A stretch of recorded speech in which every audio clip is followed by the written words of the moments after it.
रात के 11 बज चुके थे। पटना के बाहरी इलाके में एक सुनसान चौराहा था जहां सड़कें चारों तरफ फैली हुई थी। हवा में ठंडक थी और स्ट्रीट लाइटें बार बार झपक रही थी। एक काली साड़ी वाली औरत, चेहरा ढका हुआ, हाथ में काली पोटली लिए तेज कदमों से चली आ रही थी। उसने चौराहे पर कुछ सामान रखा, नींबू में सुइयां चुभा हुआ, लाल चुनरी और एक दिया जलाया, फिर उल्टे पैरों से भाग गई। ये था उतार का सामान, किसी बला को किसी और के सिर पर डालने की तांत्रिक क्रिया। चौराहे का सामना 4 दोस्त राहुल, नेहा, सोहन और मीरा पार्टी से लौट रहे थे। उनकी कार चौराहे पर रुकी, स्ट्रीट लाइट फ्लिकर कर रही थी।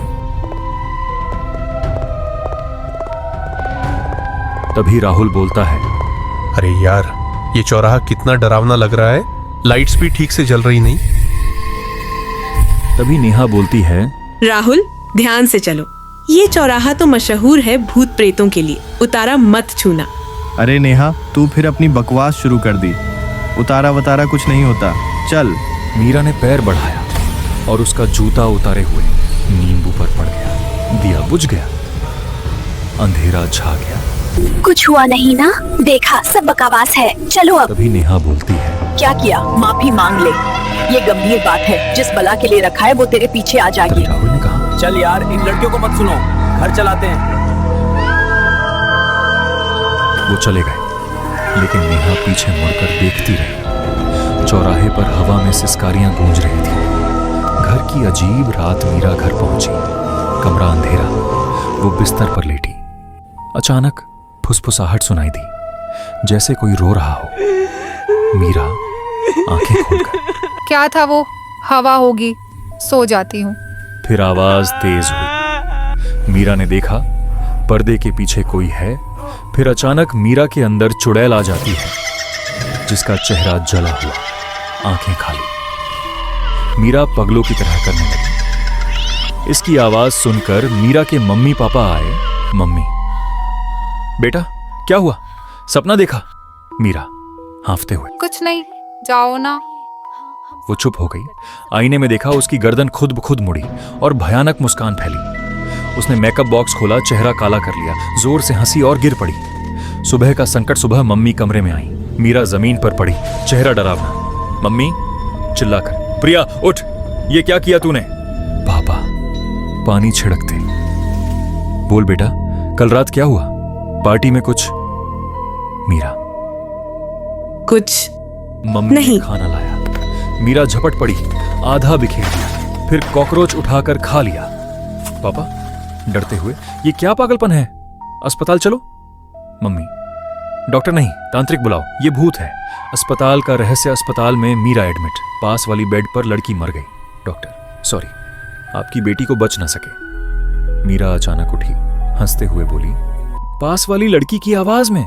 मीरा, मम्मी पापा रो मत, मेरी जिंदगी लिखी थी इतनी ही। फिर तड़पी, बेहोश।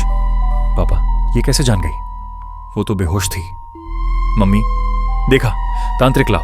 डॉक्टर ने डिस्चार्ज दिया, घर लौटे। आत्माओं का सैलाब रात में मीरा को लगा। कमरे में सैकड़ों फुसफुसाहटें, आत्माएं इकट्ठी हो रही थी, एक एक कर उसके शरीर में घुसने लगी। मीरा चीखते हुए, वृंदा तू मर चुकी ना? ये क्या हो रहा? शरीर भारी, हड्डियां मुड़ने लगी, बड़बड़ाहट तेज। मम्मी पापा आए। ये हमारा घर है, ये हमारा घर है। अब उतारा छुआ न्योता दिया, निकालोगे तो ये भी मरेगी। पापा डर से कांपते, बेटा कुछ मत बोल। मम्मी तांत्रिक बुलाओ। मीरा रेंगती हुई बढ़ी, हंसते हुए। पापा ने दरवाजा बंद किया, अंदर चीखें गूंजी। तांत्रिक का आगमन। सुबह तांत्रिक आए, कमरे के बाहर रक्षा चक्र बनाया। तांत्रिक, अंदर क्या है? मीरा, अंदर क्या है? तू क्या कर लेगा?